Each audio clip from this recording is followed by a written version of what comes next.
Hello, welcome back to my channel. इस video में मैं अपने बच्चे का सिम्टम्स बताऊंगी जो वापस से रिटर्न में आ रहे हैं और जो न्यू सिम्टम्स अभी आए हुए हैं। तो नेक्स्ट वीडियो में मीन्स मैंने पहले वाली वीडियो में बता नहीं पाया था जस्ट बिकॉज कि मेरी फ़ोन की स्टोरेज फुल हो गई थी, तो उतना ही वीडियो रहा था।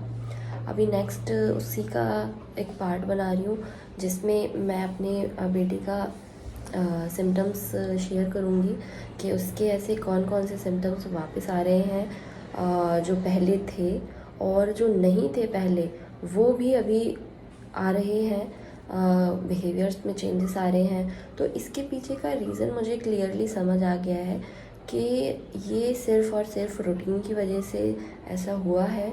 क्योंकि मैंने अपनी जैसे पहले वाली वीडियो में बताया था आपको कि जो साइकोलॉजी वाले सर ने उसका टेस्ट किया था तो वो मेरी छुट्टी जाने से पहले किया था, ठीक है। और उस टेस्ट के बाद मैं चली गई थी घर अपने ससुराल, ठीक है। वो भी मैं 20 या 25 दिन की छुट्टी गई थी आई थिंक। और उसके बाद मतलब छुट्टी मेरी पूरी बीमारी में रही थी। मैंने शिवांश को बिल्कुल नहीं देखा था, बिल्कुल उसकी केयर नहीं करी थी। सब उसकी दादी ने किया हुआ था, घर पे जो भी मेंबर्स थे पापा ने। और तो घर पे क्या है, रूटीन भी ख़राब हो गया था क्योंकि वहीं से मैं अपने मायके भी एक बार गई थी। तो नानी के घर पे उसकी शॉप है, तो भाई बहुत सारा जंक फूड और मतलब सब लोग प्यार दुलार करते हैं तो कुछ ना कुछ दिलाते हैं। तो नानी घर पे भी पूरा भरा परिवार है, तो कोई ना कोई कुछ ना कुछ देता है। और उसको उस टाइम इतनी ज़्यादा उस चीज़ की लत हो गई कि उसको चाहिए ही चाहिए, बहुत ज़्यादा परेशान करता। मतलब मैं बीमार थी लेकिन मुझे चीज़ें समझ आ रही थी कितना ज़्यादा इसको ये सब चीज़ें मिल रही हैं। और जिसकी वजह से मैंने सोचा था शायद ये तो ठीक सही हो गया है, अब मुझे इतना सोचने की शायद ज़रूरत नहीं है। लेकिन नहीं यार, बहुत गलत हुआ ये चीज़ ना। इससे मैंने बिल्कुल नहीं सोचा था कि इस तरीके से वापस से रिटर्न में भी चीज़ें आ जाती होंगी और इस तरीके से इफ़ेक्ट करेंगे शिवांश के ब्रेन पे। तो भाई बिहेवियर्स में काफ़ी चेंजेस आए और मतलब एक ही चीज़ की रट लगाना कि यही चाहिए तो चाहिए ही चाहिए, ठीक है। तो मैं थोड़ा समझाने की कोशिश करती थी बट मैं बीमार इतना थी कि मैं कुछ नहीं बोली। तो इस वजह से मैंने सोचा कि मैं वापस जब जाऊंगी मुंबई क्वार्टर पे रहूँगी तो मैं ठीक दोबारा से इसका जो डाइट वगैरह है सब नॉर्मल कर लूँगी। कोई बात नहीं, अभी खा रहा है खाने दो, सबका प्यार है वो तो दे रहे हैं सब लोग तो। और वो उसी में मतलब इतना ज़्यादा वो हो गया।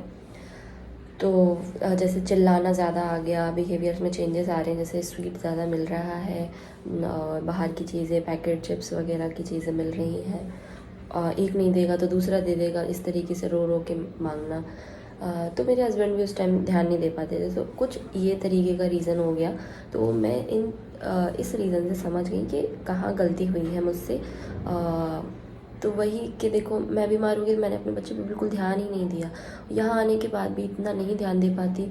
और मतलब घर से छुट्टी आने के बाद मतलब देखो छुट्टी पूरी रही थी तो उसकी थेरेपी भी बंद रही थी और जो प्ले स्कूल था वो भी बंद रहा था, ठीक है। तो सोशल भी कम हुआ था। फिर उसके बाद यहाँ जब मुंबई आई तो यहाँ पर भी मेरे से इतनी हिम्मत नहीं हुई कि मैं उसको स्कूल छोड़ने जाऊँ। कोशिश करती थी लेकिन वो रोता परेशान करता बहुत, तो मैं उसको नहीं ले गई। तो अभी तक आज जो है, आज तक अभी जितना टाइम हो गया है घर से आए हुए, 1 मंथ से भी ज़्यादा हो गया है। तो ये मान लीजिए मैंने अभी तक उसको प्ले स्कूल में नहीं छोड़ा है अभी तक वापस से। तो कहीं ना कहीं मुझे लगता है कि ये सब चीज़ें आई थिंक दोबारा से करनी पड़ेंगी, तभी शायद वापस से वैसी चीज़ें नॉर्मल सी आएंगी। और मुझे डर है कि अभी फ़ेब में मेरे देवर की भी शादी है, तो वह उस टाइम का भी मुझे डर है कि पता नहीं ये कैसा क्या बिहेव क्या करेगा। क्योंकि शादी में एक बार मैंने इसको लिया था, तो शादियों में तो पता ही है कितना माहौल वैसा रहता है। तो कोई ना कोई ऐसे ही बोलता कि ये बच्चा मतलब ये तो प्रिया का लड़का है, ये कुछ बोलता नहीं है, या कि कुछ ये खेलता क्यों नहीं है, ये मतलब बहुत अजीब अजीब से कमेंट्स आते हैं ना, तो एक नेगेटिविटी टाइप का जो फैलता है ना वो बहुत, तो मुझे हर चीज़ का फेस अप करना पड़ेगा क्योंकि अब वापस से आ गया, मुझे मेरे पास सिर्फ बहुत ही कम टाइम बचा है। और जिस टाइम पे मेरे देवर की शादी है फरवरी में, उसी टाइम हमारा ट्रांसफ़र है, जिस टाइम मैं बिल्कुल ध्यान नहीं दे पाऊँगी और मुझे उस टाइम घर पे ही रहना पड़ेगा, और वो भी केरला में ट्रांसफ़र आया है। तो ये भी मैं अपडेटेड वीडियो ही बना रही हूँ जहाँ पे मैं थोड़ा अपडेट दे रही हूँ अपनी लाइफ का, और मेरी लाइफ में क्या क्या मतलब चैलेंजेस आने वाले हैं आने वाले टाइम में। तो हर चीज़ का मुझे ध्यान देना पड़ेगा अब, क्योंकि जिस हिसाब से उसकी चीज़ें वापस आई हैं, मुझे डर है कि ज़्यादा ना चढ़ जाएं कि मैं उसको फिर से ठीक करने में मेहनत कर रहा हूँ और मैं खुद ही ना पागल हो जाऊँ। क्योंकि मैं क्या बताऊँ कि जहाँ पर ट्रांसफ़र आया है वहाँ थेरेपी भी नहीं ले सकते हम, क्योंकि अब वो थेरेपी हमारा सिर्फ़ और सिर्फ जनवरी तक का ही रह गया है, सिर्फ़ और सिर्फ जनवरी तक का रह गया है। फरवरी में, स्टार्टिंग फरवरी में ही हमारा ट्रांसफ़र है, तो यहाँ से सब सामान हम एक्सपोर्ट कर देंगे अपना वहीं पे, और हम लोग चले जाएंगे छुट्टी घर पे, क्योंकि शादी है घर पे। तो पूरा फरवरी का महीना उधर ही रहेगा, और जिसमें से हस्बैंड चले जाएंगे शादी के बाद, और मैं वहीं रहूँगी घर पे। तो सोचो शादी में भी सब कुछ डाइट कितना अनबैलेंस्ड हो जाती है, पूरी जो है एक लाइफस्टाइल। तो उस टाइम का भी मुझे काफ़ी डर है कि पता नहीं क्या होगा, तो टेंशन सी है।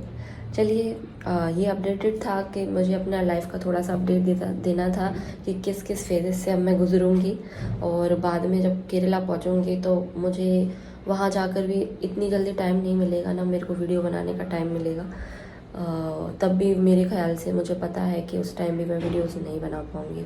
उस टाइम भी मुझे न्यू क्वार्टर मिलेगा, वहाँ जाकर सब देखना पड़ेगा कैसे क्या मैनेज करना है, सब चीज़ें ख़रीदनी पड़ेंगी न्यू, और क्वार्टर को देखना पड़ेगा कैसा क्या मिलेगा, तो उसी हिसाब से सब पहले सेटल करना पड़ेगा सब चीज़ें। तो बहुत मतलब न्यू, मतलब क्या ही बताऊँ, बहुत चेंजेस आने वाले हैं मेरी लाइफ में। चलिए मैं अभी आपको सिम्टम्स बताती हूँ शिवांश की अभी क्या क्या सिम्टम्स वापस से आ गए हैं। मैंने नोट कर रखे हैं सब चीज़ें, तो जो मैं ऑब्ज़र्व करी थी, देखी थी, और जो मैंने अपने सर को बताई हुई थी क्या क्या है। तो इसमें से अभी 13 पॉइंट्स हैं जो शिवांश के रिटर्न आए हुए हैं, जिसमें से कुछ पॉइंट्स ऐसे हैं जो मीन्स कभी कभार करता है शिवांश, इतना ज़्यादा नहीं, जो क्योंकि मुझे पहले से आइडिया है कैसे इसको रोकना है, तो मैं उसको डाइवर्ट भी करती थी। इस वजह से कुछ चीज़ें अभी उसकी डाउन सी भी हो गई हैं, और क्योंकि मैं ध्यान दे रही हूँ अभी, जितना मैं दे पा रही हूँ, जितना मैं दे सकती हूँ, अपना जितना मैं कर सकती हूँ उतना मैं कोशिश ज़रूर करूँगी। तो देखो सबसे पहला जो सिम्टम है उसका, वो यही कि अभी ना उसका इतना चेंजेस आ रहा है, ये नया सिम्टम आया है उसमें, ये वाला कि रात में सोते टाइम पे जब भी सोने के पहले पता नहीं क्यों अजीब सी दांतों से किटकिटाहट टाइप का करता है, अजीब सी आवाज़ निकालता है दांतों से। तो ये सिम्टम मैंने अपने सर को बताया था कि सर ये दांतों से किटकिटाना भी इसने स्टार्ट कर दिया है, ये पहले तो नहीं था, अभी पता नहीं क्यों बेवजह बिना किसी रीज़न के ऐसे ही करता है। तो सर ने बोला था क्या ये गहरी नींद में करता है जब बिल्कुल सो रहा है, या हम डेली, कब से आप नोटिस कर रहे हो, कितने दिन हो गए हैं? तो अप्रॉक्स 3-4 दिन हो गए हैं तब से ये चीज़ देख रहे हैं, और सर को जब से मैंने बताया है उसके बाद से उन्होंने इस चीज़ को मतलब डाइवर्ट करने को कोई बोला, तो क्योंकि ये नींद में नहीं कर रहा है ना, इस वजह से तो पहले ही, और उन्होंने बोला कि खाना पीना नॉर्मल सा रखो, ज़्यादा हैवी मत रखो, और जिससे नींद अच्छी आए, प्रॉपर आए, ठीक है। तो उसको मैं कुछ स्टोरी टाइप का सुनाती हूँ जिससे वो थोड़ा सा वो रहे और ये चीज़ किटकिटानापन ना करे, ठीक है। ये था। और दूसरा पॉइंट जो है वो यही कि स्लाइड करना बंद कर दिया था उसने, जो मैंने अपनी शॉर्ट वीडियो पे भी डाला था कि उसने, और अभी कल ही हस्बैंड लेकर गए ज़बरदस्ती उसको स्लाइड में, वो लेकर गए साथ में, बोला कि अरे मैं भी चल रहा हूँ। वो मतलब बिल्कुल डिट्टो पहले जैसा डरता था ना स्लाइड पे जाने से, मैं गिर जाऊँगा या चढ़ता ही नहीं था, उसने जो मूवमेंट था वो सब बंद कर दिया। वही सब पूरा एज इट इज़ वैसा ही आ गया था। तो हस्बैंड कल जानबूझ के लेकर गए और ज़बरदस्ती उसको उस चीज़ से किया, फिर थोड़ा थोड़ा ज़बरदस्ती से ही हमने उसको चीज़ सिखाई थी। तो अभी उसको फ़र्स्ट टाइम ये किया है, तो मुझे भी थोड़ा थोड़ा हैबिट डालना पड़ेगा, ले जाकर स्लाइड करवानी पड़ेगी, तो उसका डर निकलेगा। तीसरा है कि वो मोटा हाथी, और एक मोटा हाथी झूम के चला, वही वही वही वही डेली का हो गया है। जब देखो उठेगा वही गाना गाएगा ऑल द टाइम, मतलब एक ही गाना, बस वही वही। तो ये भी मैंने सर को बताया था, उन्होंने यही बोला कि कोई भी और टाइप की चीज़ दिख रही है, इस तरीके की रिदम टाइप की रूटीन एकदम बनता जा रहा है, सेम टाइम उसको ब्रेक करो, या तो उसको डाइवर्ट करो या उसको अनदर कोई चीज़ करने को बोल दो। तो मैं उसको बोलती, भाई बिट्टू यही गाना मत गाओ, आप एक दूसरा वाला गाना गाते हैं, हम बम बम बोले वाला गाना गाते हैं, हम अलग वाला गाते हैं।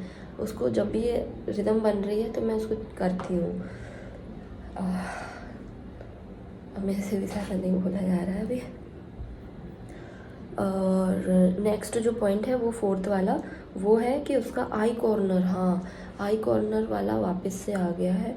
तो ये उसने मैंने 2 बार नोटिस किया है कि उसने 2 बार गोल गोल घूमेगा और वही आई उसको कॉर्नर में करना स्टार्ट करेगा इस तरीके से।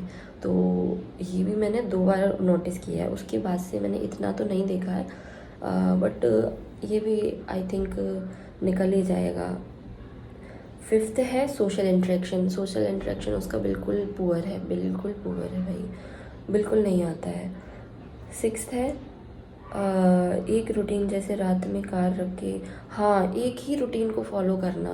अभी इसका ये कि ना एक छोटी सी कार है, उसी कार की वजह से इतना परेशान होना कि मतलब रात में उसको दिखे नहीं ना, वो कार साथ में रख के सोता है, रात में अगर उसको कार दिखे नहीं ना तो वही मुझे परेशान करता है, रोना स्टार्ट कर देगा, उठ के बैठ जाता है रात में ही।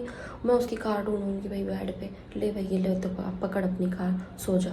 मतलब इतना परेशान होता है उसके लिए, मतलब एक ही रूटीन, मतलब अगर कोई एक ही पर्टिकुलर टॉय है उसी को रख के सोना, उसी को। अभी भी जैसे मैं उसके लिए न्यू स्लीपर लेकर आई हूँ, जैसे एक ही चीज़ की रट तो उसने लगा रखी कि स्लीपर चाहिए स्लीपर चाहिए, एक बार बोला है सिर्फ, पता नहीं कहाँ कहाँ से चीज़ें याद आ जाती हैं, और बार बार बोलेगा कहीं बाँसुरी चाहिए, बाँसुरी दो मम्मा बाँसुरी दो। मैंने कि कहाँ से दूँ, मेरे पास तो है ही नहीं है।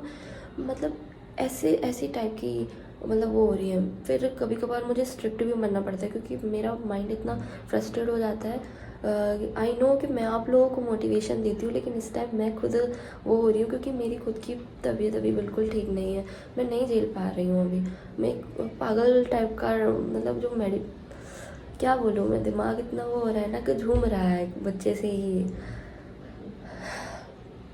बस। तो ना इस तरीके की चीज़ें हो रही हैं। तो भी मतलब स्लीपर लेकर आए तो भी वो स्लीपर को ही, मतलब रात में सोने के लिए जा रहे हैं तो उस स्लीपर को ही बेड पे रखने का, रात उसके साथ सोना है। उस टाइम पे भी हमको स्ट्रिक्ट बनना पड़ा भाई, मुझे उसको ठोकना पड़ा। अब मैं क्या करूँ, मजबूर थी। तो है ना, बस मैंने उसको रोक दिया। उसके फादर ने भी थोड़ा उसको समझाया, नहीं बेटा इसको नहीं रखते हैं थोड़ा, मतलब जहाँ, हाँ साइकोलॉजी वाले सर से भी बोला कि सर क्या करें, दिमाग ऐसा घूम जाता है। तो बोल रहे कि नहीं, बच्चा भी परेशान होगा ऐसे, आप उसको मार दोगी, मतलब उसकी पिटाई भी कर दोगे, डांट दोगे, लेकिन उसमें बच्चा भी परेशान हो रहा है और आप भी परेशान हो रहे हो। आपको ही हिम्मत रखनी है, आपको ही पेशेंस रखना है, बच्चा करेगा करेगा ही, आपको ही अपना, मतलब मुझे चीज़ समझ आ गई कि नहीं यार, अब हमको ही सही रखना है अपने आप को। हम ठीक हैं तो हम अपने बच्चे को ठीक कर पाएंगे, हम पॉजिटिव हैं तो हम अपने बच्चे को पॉजिटिव लेके, वही ना कि मेडिटेशन करो। अगर कुछ ऐसा हो रहा है तो मैं हमेशा अपनी ब्रीथ को, मतलब हस्बैंड जैसा बोलते हैं ना कि सांसें लो ज़्यादा से ज़्यादा, जब दिमाग में ऑक्सीजन जाएगा, बॉडी गर्म होगी तो माइंड अच्छे से काम करेगा, तो हम अपने बच्चे पे अच्छे से काम कर पाएंगे। इसलिए लंबी सी सांस लो और अच्छे से मतलब शांत रहो, काम रहो, पेशेंस के साथ के काम करो। जानते हैं कि हमारे बच्चे में ये है, लेकिन उसको नहीं, ऐसा मत सोचो कि कोई प्रॉब्लम है। एक नॉर्मल बच्चे की तरह लो, नहीं हमारा बच्चा नॉर्मल है, हमें इस चीज़ से डील करना ही पड़ेगा, बस थोड़ी सी एक्स्ट्रा एफर्ट्स और एक्स्ट्रा केयर के साथ में हमें करना पड़ेगा, और एक पॉजिटिविटी के साथ कि नहीं हम कर सकते हैं।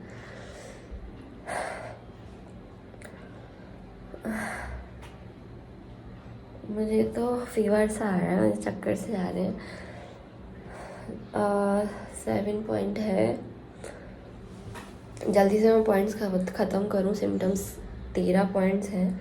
अभी शिवांश भी सो रहा है तो मैं जल्दी से बना लूँ, वरना तो उसी में ही लगना पड़ता है मुझे।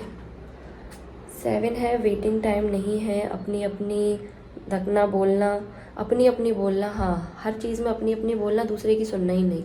उसको वेटिंग टाइम जो पहले आ गया था वो भी अब नहीं है। जैसे मैं, मतलब वो अपनी अपनी बोल रहा है कि मुझे ये चाहिए, मुझे बनाना खाना, मुझे बनाना खाना। मैं बोल रही हूँ कि नहीं अभी नहीं है, अभी मार्केट से लाना पड़ेगा। तो भी वो चीज़ सुन ही नहीं रहा है, वो अपनी अपनी बोल रहा है। उसको समझ ही नहीं आ रहा है कि मैं कुछ बोल रही हूँ कि ये चीज़ नहीं है, अभी फिनिश हो गई है, या अभी ये चीज़ नहीं मिल सकती, बाद में मिलेगी। नहीं, वो अपनी अपनी थक रहा है, उसे सेम टाइम वो चीज़ चाहिए। मतलब हाँ, मैं कुछ क्वेश्चन अगर कर रही हूँ, या जब हम दादी करते, दादी भी अगर कोई कुछ क्वेश्चन कर रही हैं तो उसका जवाब नहीं देना है, तो दादी भी बोल रही अरे हम क्या पूछ रहे हैं तुमसे, इसका बोलो ना, हम ये पूछ रहे हैं तुमसे। वो अपनी अपनी बोलने में लगा हुआ है कि मुझे ये करना है, ये चाहिए, वेटिंग टाइम नहीं है। ये चीज़ भी आ गई है भैया। 8 पॉइंट है, मैं नानी गई थी। हाँ, जैसे पहले मैं नानी भी जाती थी तो ये रोता नहीं था, मैं इसको छोड़ देती थी कि मैं कुछ एक्स्ट्रा काम भी कर लेती। अब दोबारा से वैसी चीज़ें आ गई हैं कि नहीं, मैं कुछ एक्स्ट्रा नहीं कर पाऊँगी, इसी में टाइम देना है पूरा। मैं इतनी हालत ख़राब हो रही है और इसको मैं कैसे संभालूँगी। अभी पूरी तरह अकेली पड़ गई हूँ। थेरेपी का सिर्फ़ और सिर्फ यही जनवरी का महीना बचा है, ये दिसंबर भी निकल चला, उसके बाद फिर वही हालत होने वाली है। वही, मतलब नहाने जाते थे तो रोना धोना, गेट बंद कर लेती तो वही रोना, परेशान करना। मेरे साथ टॉय के साथ खेलो, एक ही रट लगाना, टॉय के साथ खेलो। तो मैं टॉय के साथ अगर खेलती भी तब भी टॉय के साथ उसको नहीं खेलना है। और मतलब इसी तरीके से रोना धोना स्टार्ट हो गया है, सेम रूटीन डेली का। तो मैंने उसका ऐसे चेंज किया, अभी तो चेंज सा हो गया है कि मैं उसके उठने से पहले ही नहा लेती हूँ। भले ही मैं काम करूँ ना करूँ, मैं सबसे पहले नहा के रेडी हो जाती हूँ, जिससे कि उसका वो रूटीन थोड़ा ब्रेक हो। 9 पॉइंट है, एक ही रट लगाना है। सुबह उठने के बाद भी उसको याद रहता है, मतलब उसको याद रहता है एक ही चीज़ कि मैंने रात में क्या किया था। उसके लिए न्यू सैंडल लाया, न्यू स्लीपर लाया। उठेगा सेम टाइम बोलेगा, और कुछ नहीं बोलेगा, सेम टाइम मेरी स्लीपर कहाँ है, मेरी सैंडल कहाँ है, मम्मा हम इधर गए थे, उधर गए। मतलब उसको सेम टाइम चीज़ें याद रहती हैं। तो इसका भी मैंने सर को बोला था, तो उन्होंने बोला कि ये तो नॉर्मल में भी होता है, हम भी अगर रात में कोई चीज़ कर रहे हैं तो माइंड में वही चलेगा और हम सुबह उठते ही हमें वही चीज़ याद आएगी। तो फिर ये भी है एक, तो इस पर मैंने फिर नहीं ध्यान दिया। फिर 10 है कि इमोशंस नहीं है, इमोशंस अभी भी उसमें नहीं आए हैं प्रॉपर अच्छे से। पहले थोड़े बहुत आ भी गए थे, बट अब वो तो बिल्कुल ही गायब हो गए हैं। 11 है इमोशंस में, जैसे कि मुझे अगर कोई चोट लग गई है, मैं उसको परेशान होकर मैं रो रही हूँ, तो उसको बस खड़े होके फ्लैट फेस रहता है कि क्या एक्सप्रेस करना चाहिए, मैं क्या करूँ मम्मी के साथ, मैं उनको मम्मी को प्यार करूँ या मम्मी को बोलूँ। तो उस टाइम पे मैंने थोड़ा सा इसको समझाया था, सिखाया था कि कोई को चोट लग रही है तो मैंने उसको बोला मम्मा को देखो चोट लगी। मैं उसको जानबूझ के करती जिससे उसके इमोशंस आए। तो फिर मैंने उसको बोला कि बोलो मम्मा को, मम्मा आप ठीक हो जाओगे, कोई बात नहीं। तो वो बोलता था, तो दोबारा से मैंने ऐसे किया था तो वो कहता था ऐसा, बट अभी फिर से उसका ज़ीरो हो गया है। जैसे मैं उसको बोलती थी मेरे पेट में दर्द हो रहा है शिवांश बहुत ज़्यादा, मैं उसको रो रो के एक्टिंग करके दिखाती थी, तो थोड़ा थोड़ा करता था, बट अभी फिर से मैं सोच हो जाएगा अभी भी। तो सर ने भी यही बोला था कि हो जाएगा, टेंशन लेने की बात नहीं है ज़्यादा, बस वही है कि आपको पहले की तरह फिर से दोबारा से मेहनत करने की ज़रूरत है। 11 पॉइंट है, जिस चीज़ का मना करो वही करना होता है। मतलब वही कि ना, हर चीज़, मतलब मैं जिस चीज़ की हम मना करेंगे कि ये चीज़ नहीं करनी है, अगर कोई गलत चीज़ सीख गया है, हम मना करेंगे कि नहीं ये वाली चीज़ नहीं करनी है, ये नहीं है, ऐसे नहीं होता, तो अदबद के वही वाली चीज़ करता है और ज़्यादा वही चीज़ करता है, फिर उसको ठोकना पड़ता है। इसलिए अब उसका भी सल्यूशन यही है कि उसको डाइवर्ट करना है, रोकना तो नहीं है। बस कभी कभार दिमाग हो जाता है, समझ सकते हैं, आप लोगों का भी होता है, आप लोगों के भी कमेंट्स आते हैं, मुझे पता है। ये क्या करें, हिम्मत तो रखनी ही पड़ेगी ना। और 12 पॉइंट है, पहले मेरा करके बोलना, हाँ पहले मेरा करके बोलना स्टार्ट हो गया था कि मेरा ते मतलब आपका, जैसे प्रोनाउन होते हैं ना वो, जैसे पहले ये वैसे करके बोलता था, ये शिवू का है, ये मम्मा शिवू को बनाना दे दो, मम्मा शिवू को बाहर जाना है, इस तरीके से कर रहे। तो ना ये चीज़ ही दोबारा से आ रही है, मतलब पहले अभी मेरा करके बोलना स्टार्ट कर दिया था ना कि मुझे बाहर जाना है, मुझे ये चाहिए, भी फिर से वही चीज़ स्टार्ट हो गई। तो मैं अब उसको फिर से करेक्ट करती हूँ कि नहीं, आपको ये करके बोलना है, मेरा करके बोलना है, फिर से तो वैसे ही क्यों बोल रहे हो। और अभी हाँ, अभी यही वाला बिहेवियर भी आ गया है। 13 पॉइंट, ये लास्ट पॉइंट है कि बिना किसी रीज़न के हंसना। ये मैंने कल ही नोटिस किया है, ये न्यू चीज़ है कि बिना किसी रीज़न के ही हंसना। मतलब कोई बात नहीं हुई है, फालतू में ही हंसे जा रहे हैं, हा हा हा हा हा हा, बेवजह का। मतलब एक होता नहीं है एक्साइटमेंट में बच्चे कुछ भी, तो ये बिहेवियर्स में भी चेंजेस आ रहे हैं। अभी कल ही हम बाहर गए थे तो बाइक पर बैठे बैठे ही वो हंस रहा बेवजह ही। मैंने फिर उसको सेम टाइम डाइवर्ट किया कि देखो ये बाहर, ये देखो ये बस जा रही है, देखो उसमें कितने सारे लोग बैठे हुए हैं, ऐसे ऐसे उसको डाइवर्ट किए फिर बता के। तो ये 13 पॉइंट्स थे। आई होप कि मैंने आपको सारे पॉइंट्स क्लियर कर दिए। ये 13 पॉइंट्स मैंने नोट किए थे ध्यान में रख के, क्योंकि सेम टाइम में बता दूँ मुझे ध्यान नहीं रहता, भूल जाती हूँ मैं। ठीक है, तो मैं ज़्यादा वीडियो नहीं लॉन्ग बना सकती, इतना ही अभी इतनी मिनट में वीडियो बनी हुई है। तो आई होप कि आपको थोड़ा समझ आया हो कि किस तरीके से चीज़ें वापस आ रही हैं और मेरी क्या गलती रही थी जिसकी वजह से वापस आ रही हैं रूटीन में चेंजेस और सब चीज़ें। तो मैंने अपनी अपडेट भी बताया लाइफ का, जिसकी वजह से ऐसा हो रहा है और आगे भी ऐसा मुझे डिफ़िकल्टीज़ फेस करनी पड़ेंगी, और स्पेशली फरवरी के टाइम और ट्रांसफ़र के टाइम पे। ठीक है, तो नेक्स्ट वीडियो किस टॉपिक पर बनाऊँ तो वो बताइए। मैं ज़्यादा वीडियो तो नहीं बना पा रही हूँ, अभी मेरी हालत बहुत ख़राब हो रही है। ठीक है, चलिए नेक्स्ट वीडियो किस पर बनाऊँ मुझे कमेंट बता दीजिए, और अपनी राय ज़रूर बता दीजिएगा कि मैं क्या क्या चीज़ें, जो सिम्टम्स मैंने बताए हैं, क्या वो आपके बच्चे में भी है, और अगर हैं तो आप वो कैसे डील कर रहे हो, कैसे उसको ठीक कर रहे हो, और मैं कहाँ गलती कर रही हूँ तो मुझे भी थोड़ा सजेस्ट कर दीजिएगा। ठीक है, अब मैं ज़्यादा नहीं बोल पाऊँगी, अब मैं रखती हूँ। ठीक है, अपना ध्यान रखिए, अपने बच्चों का ध्यान रखिए, बाय।